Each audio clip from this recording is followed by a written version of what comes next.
পরিবর্তন কি হবে এই দেশের জনগণ সিদ্ধান্ত নেবে।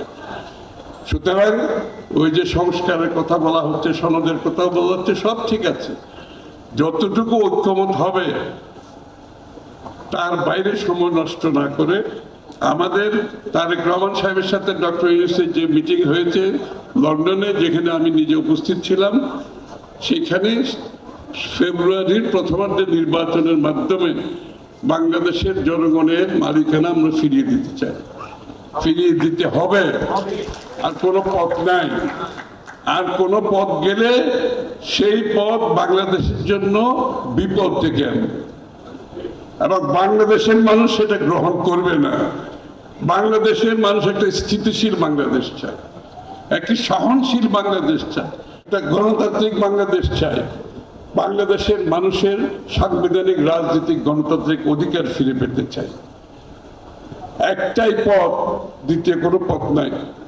জনগণের ভোটে, জনগণের মালিক দেশের মালিকের ভোটে নির্বাচিত সংসদ সরকার, এর কোনো ব্যতিক্রম নাই।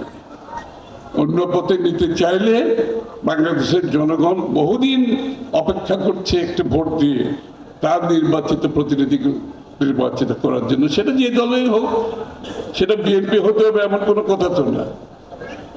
যদি বিএনপিকে মানুষ ভালোবাসে ভোট দেবে, আর কাউকে দিলে দেবে, আমরা সকলে মেনে নেব। কিন্তু আমি তো একটা গণতান্ত্রিক দেশে বাস করতে চাই, আমি তো আমার সাংবিধানিক রাজনৈতিক গণতান্ত্রিক অধিকার নিয়ে বাঁচতে চাই, আমি আমার নাগরিক অধিকার ভোগ করতে চাই।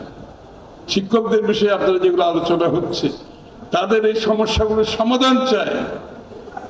এগুলো তো সংসদ সরকার, নির্বাচিত সরকার ব্যতীত সার্বিক পরিবর্তনের যে দিক নির্দেশনা আর কেউ তো দেওয়ার নাই, এটা দেওয়া সম্ভব নয়। সুতরাং সবাই মিলে আমরা নির্বাচনের জন্য আগামী দিনে প্রস্তুতি নেই, এবং নির্বাচনের বিষয় থেকে কেউ যদি সরে দাঁড়াতে চায় তাদেরকে মেসেজ দিতে হবে বাংলাদেশের মানুষ গণতন্ত্র চায়, বাংলাদেশের মানুষ তার মালিকানা ফিরে পেতে চায়। আর আপনারা যারা গণতন্ত্র চান না, আপনাদেরকে তো কেউ রাজনীতি করতে বলেনি, বলছে? আপনারা যারা ভোট দিতে চান না, আপনাদের তো দল করার দরকার কি? দরকার আছে? নির্বাচন করবেন না, আবার বলে আমি রাজনৈতিক দল। জনগণের কাছে যেতে চাইবেন না, আমি বলি রাজনৈতিক দল। আপনি রাজনৈতিক দল হলে তো জনগণের কাছে যেতে হবে, জনগণের পাশে দাঁড়াতে হবে, তার মনের কথা বুঝতে হবে, সেটাকে আপনি কাজে পরিণত করতে হবে। এটাই তো রাজনীতি, এর বাইরে তো আর কোনো রাজনীতি নেই। সুতরাং এখনো আমি মনে করি আমরা ফেব্রুয়ারির প্রথমার্ধে নির্বাচনের দিকে এগিয়ে যাচ্ছি। আপনারা সকলে ঐক্যবদ্ধভাবে সেই নির্বাচনকে সফল করার জন্য, একটা নিরপেক্ষ গ্রহণযোগ্য নির্বাচনের জন্য আমাদের সকলকে মিলে কাজ করতে হবে।